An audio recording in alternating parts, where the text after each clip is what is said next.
Kalau disuruh nge-review monitor, itu gue agak bimbang ya. Apakah gue bisa deliver sebuah review yang bagus apa enggak? Mengingat sampai saat ini gue belum punya alat untuk kalibrasi si monitor gitu. Makanya gue agak ngeri-ngeri sedap gitu. Cuma yang namanya penyuka teknologi itu penasaran sama monitor-monitor yang ada di pasaran. Terutama ketika sebuah brand itu datang ke gua dan minta, "Mas, coba review monitor ini," gitu. Tapi ya anggaplah video ini bukan sebuah video review, tapi cuma cerita gua tentang monitornya Cooler Master yang satu ini. Well, sebelum dibahas, kalau kalian emang udah langsung pengen beli, klik aja keranjang yang ada di sini atau klik link yang ada di deskripsi di bawah.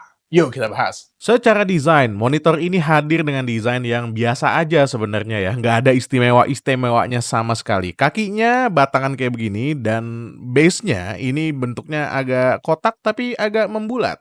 Nggak bisa di-adjust juga, jadi monitor ini sangat non-adjustable. Tapi nggak usah khawatir kalau kalian pengen punya monitor yang adjustable, kalian bisa pasang arm aja ya. Karena monitor ini sudah mendukung VESA mount di bagian belakang. Desain panelnya ini 3 sisi bezel-less, tapi di sisi bagian bawah masih ada bezel kecil dengan sebuah logo Cooler Master yang juga kecil menurut gua. Untuk desain bagian belakang standar aja dengan satu logo Cooler Master sablonan yang emang ini Cooler Master kayaknya harus berpikir lagi ya gimana caranya masukin logo dengan lebih bagus gitu. Ada satu buah port DP 1.4 dan HDMI 2.0 dan juga ada sebuah port audio. Untuk panelnya, monitor ini tuh menggunakan panel VA, bukan panel IPS. Tapi nggak usah khawatir karena ini menarik banget sih. Nanti gue bahas ya. Untuk resolusinya dia pakai W Quad HD 2560 x 1440p atau yang biasa kalian sebut sebagai monitor 2K dengan frame rate-nya ini ada di 100 Hz. Kontras rasio yang dikasih ada di 4000/1, tapi kita nggak punya alat untuk ngecek ya, jadi terima-terima aja ya apa yang dikatakan sama Cooler Master. Aduh, sulit. Monitor ini juga udah mendukung kedalaman warna sampai 10 bit, tapi bukan native 10 bit, melainkan 8 bit plus FRC. Meskipun dia menggunakan panel VA, tapi viewing angle-nya ini menarik banget loh. Master sih bilang viewing angle-nya itu bisa enak dilihat sampai 178 derajat vertikal dan 178 derajat horizontal. Dan pada kenyataannya, emang ketika dilihat, dia tuh nggak ada color shift sama sekali. Ini menarik untuk sebuah panel VA ya. Dimana seperti yang kita tahu, panel VA itu biasanya kalau kita lihat agak miring sedikit, warnanya berubah. Tapi di monitor GA271 ini, gue bisa bilang kalau warnanya nggak berubah sama sekali, which is good.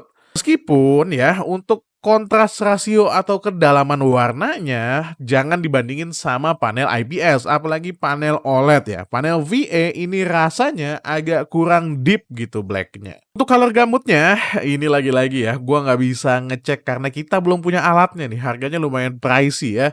Dia sudah mendukung sRGB sampai dengan 95%. Klaim dari Cooler Master. Gua nggak bisa ngetes, jadi kita terima aja dan kita percaya aja sama si Cooler Masternya. Kayak yang tadi udah gue sebut, refresh rate 100 Hz itu emang nggak spesial-spesial amat gitu. Rasanya tuh kayak nanggung ya. Kenapa nggak dikasih 120 sekalian atau 144? Tapi kalian harus melihat harganya. Monitor ini dijual di harga 2 jutaan aja. Ya emang untuk merek-merek yang lain ada yang harganya lebih murah. Tapi ini Cooler Master bro. Cooler Master GA271 ini juga sudah mendukung 1 millisecond response time ya. Dan juga dia punya panel juga nggak ada bleeding. Ketika gua setel di warna hitam semua, gua nggak nemu bleeding sama sekali di semua sisinya. Which menandakan kalau panel ini adalah panel yang bagus. Ada beberapa fitur gaming juga yang bisa kalian dapetin di OSD-nya. Antara lain, kita bisa atur overdrive dari yang normal sampai ke fast. Kalian juga bisa atur FPS counter yang mana dia cuma ngukur refresh rate sebenarnya dan juga ada crosshair buat kalian pemain FPS. Dia juga udah dukung FreeSync dan juga udah ngedukung G-Sync. Jadi ini udah lengkap banget ya kalau kalian yang butuh pakai VRR.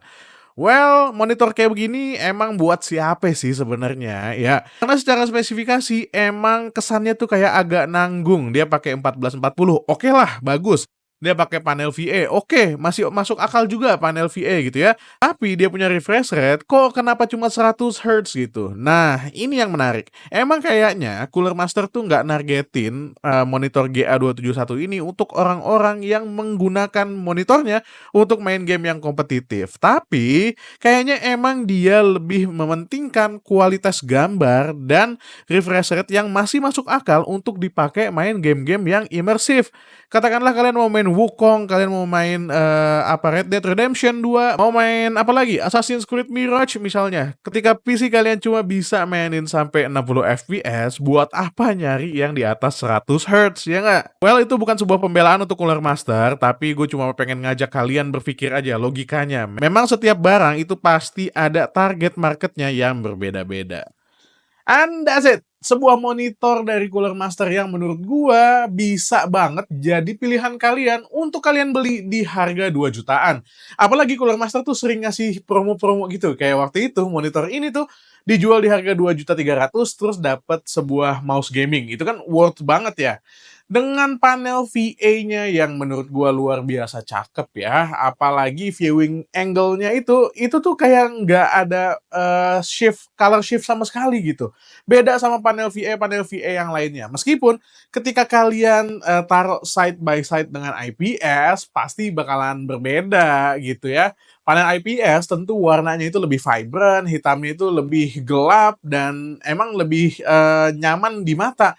Tapi panel VA itu bisa ngasih response time yang lebih bagus. Kayak ini misalnya, panel VA-nya bisa ngasih response time 1 millisecond, which is good gitu dibanding panel IPS biasa. Kita nggak sedang ngomongin fast IPS segala macam ya. Cuma memang yang perlu jadi catatan, monitor ini cuma pakai refresh rate 100 Hz aja. Apakah itu cukup? Ya tergantung sama kalian. Kalau kalian memang adalah pengguna atau player game yang kompetitif, mungkin 100 Hz itu jadi masalah banget buat kalian. Tapi kalau kalian kayak gua yang lebih sering main game-game yang non kompetitif, yang pakai story aja gitu ya, 100 Hz itu udah lebih dari cukup ya, meskipun kalau kayak main Wukong di very high aja sih PC gue bisa sampai ke 120-an.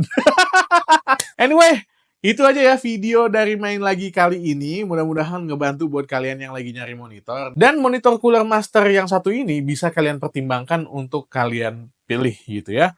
Kalau kalian emang pengen beli, linknya ada di keranjang atau di deskripsi yang ada di bawah. Gue Dian dari Main Lagi pamit. Assalamualaikum warahmatullahi wabarakatuh. Bye.